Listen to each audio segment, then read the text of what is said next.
Hello my dear friends, you're on the Military Summary channel and today we will discuss situation in Ukraine on the 9th of April.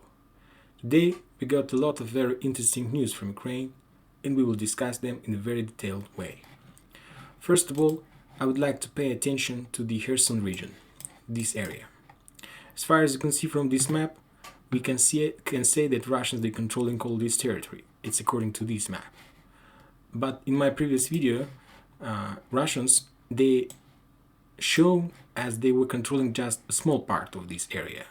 And starting today, they updated the map and they're showing that they control all this area. It's almost the entire Kherson region area. Ukrainian forces, they're attacking from the north, and also in my previous video I showed that they managed to take a few towns on the top, on the north from town Kherson here. And they're stopped. So now this is the main front line and the main territory of heavy clashes. Russian forces there shown some videos of this town and other small towns in this area about their support, about their forces here. So now we can say that almost all Kherson district is under Russian control. There is no movement here in any side, just the frontline battles, like mainly artillery battles. Now let's move to town Mariupol. The Russians, they continue cleaning this territory, and they have almost completed the operation in this area, in the Mariupol port. So they have almost cut off the Ukrainian forces from the port, and the port is a very important strategic object for Ukrainians. Why is that? Because port is the only one way for evacuation and to escape this territory. And yesterday, very late of the local time, Ukrainian forces, they made another attempt for evacuation. And this time, they didn't use helicopters. They planned another operation and they used ships, just regular ships. They wanted to get here into the port, evacuate some forces and escape from this territory. Let's discuss this in a more detailed way. First of all, some group column of fleets, they were shipping in direction of Russian Federation, somewhere here, into the Taganrog Bay. It was a column of fleets. They did something here. Maybe they brought some cargo into the town named Taganrog, and after that they were moving back in this direction. Around 10 p.m., one of the ship, it was bulk carrier named Apache, and this ship was under the Malta flag, somewhere here, suddenly turned in the direction of Mariupol, in this direction. So they were like shipping from this area to this area. They were maybe going to the Turkey or something like this. And around 10 p.m., one ship turned to the right and started moving in direction of Mariupol. This territory is totally blocked by Russians, so there is no way to cross this area. This ship, Barrier Kalk Apache, he turned off all the radio info signals and in silent mode started to move there. But this ship was spotted by Russians, and Russians, they start to send some radio signals to the ship to stop and to prepare ship for checking. But this ship didn't listen to these orders and continue moving. And they almost reached the Mariupol port, but Russian ships, they started artillery attack on these ships. They didn't destroy this bark carrier, but Russians did damage to this ship, so the ship couldn't continue on this way, so it stopped.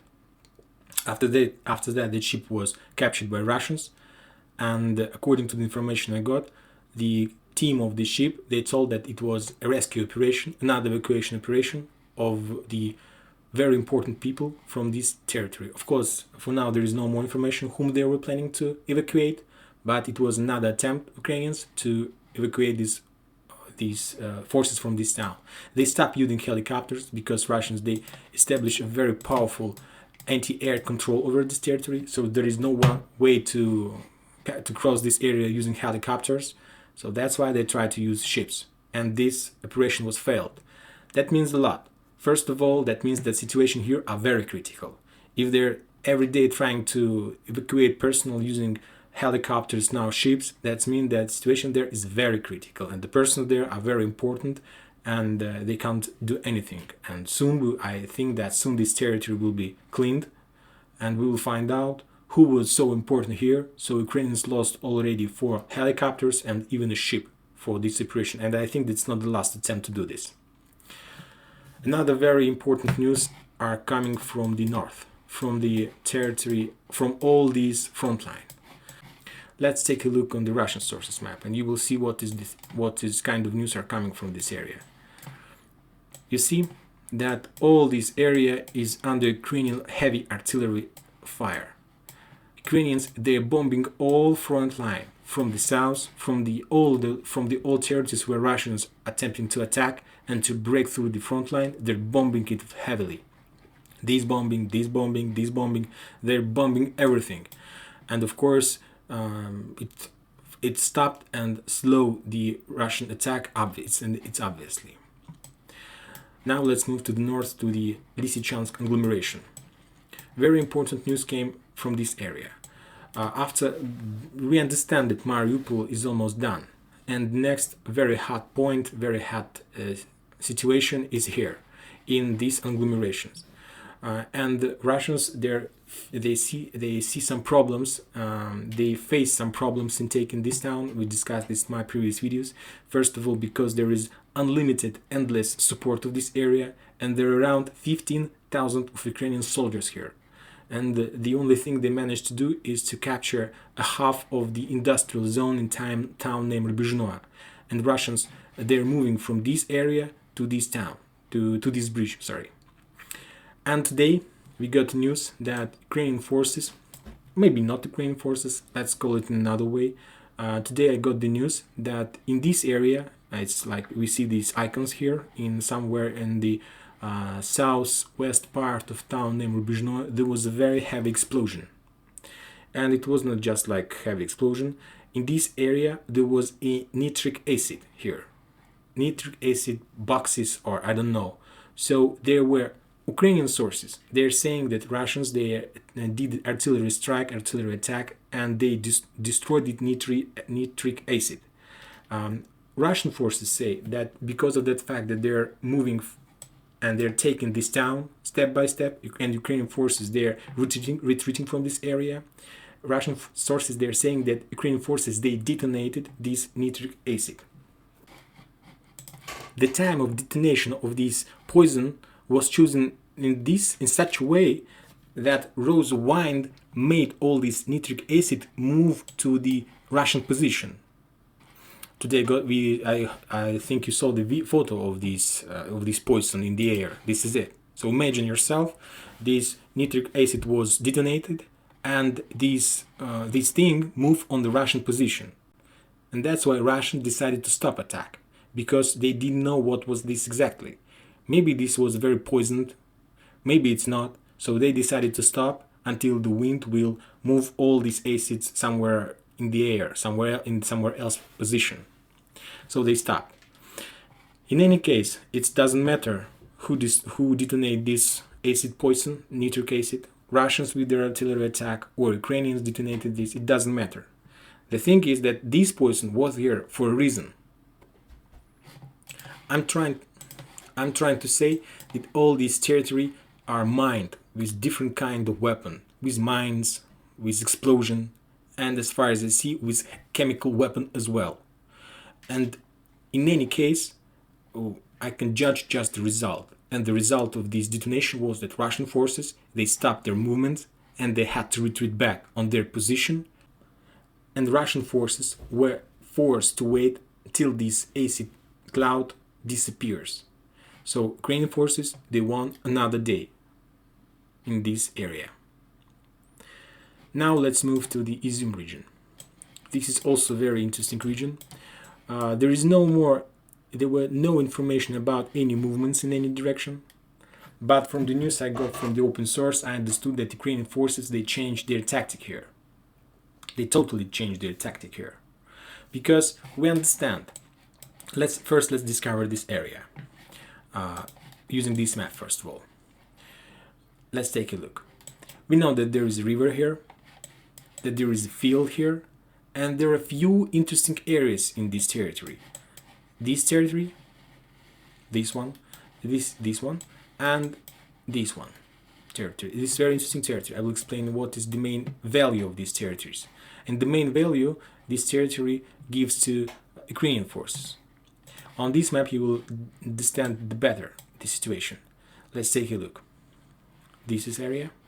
It's like on the south of the Izum background. This area. And on this map, this is it. This is the forest. You see? This is a very big forest.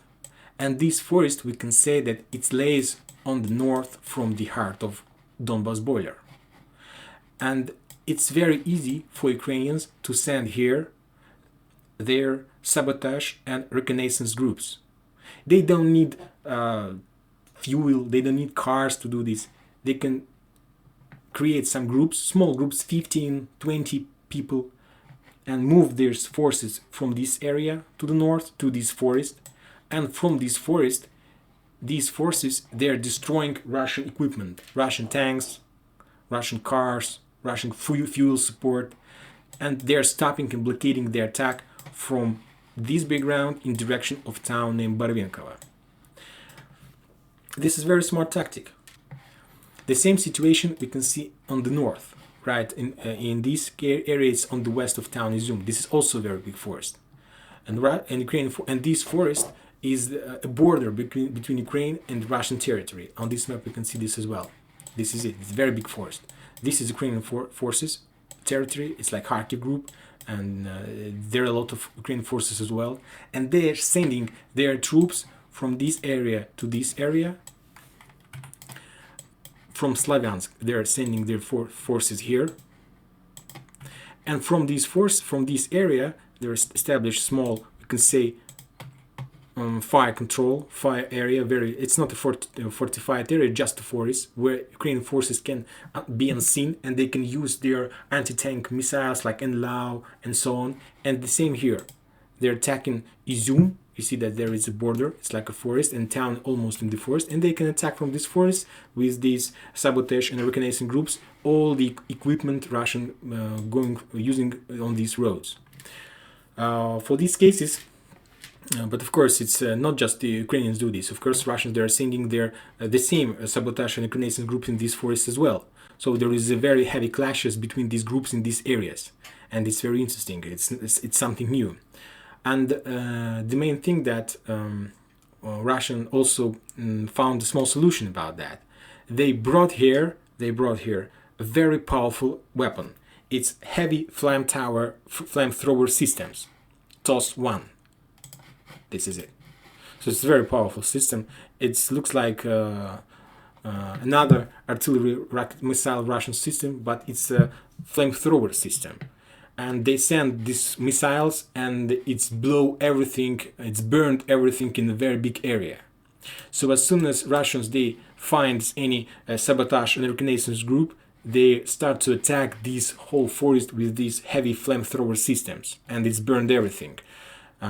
So it's very interesting clashes here, and the kind of types of clashes in this area are very big. We know that there were tank battles here. We know that Ukrainians, they they take off a few helicopters, a few planes here. Also, they're trying to drop these sabotage and reconnaissance groups, and Russians, they're attacking these groups with heavy flamethrower systems. And also we know that Russians, they already destroyed all railway connection in this town. They destroyed all railway station here. So the clashes here are very heavy and are very terrible. On all sides in this area, they're losing their soldiers in very big amount. Also, now the news came from Russia today. Yesterday, I got the information that they sent around 60,000 soldiers in Ukraine. Another 60,000 soldiers. And we know that Ukrainian forces from their side, they announced mobilization. They're taking every man who can hold a weapon. And from the Russian side, we see that they are sending another reinforcements. It's professional forces. And we will see what's going to be next here. And that's it for today. Thank you for your watching. Subscribe my channel and enjoy your weekend.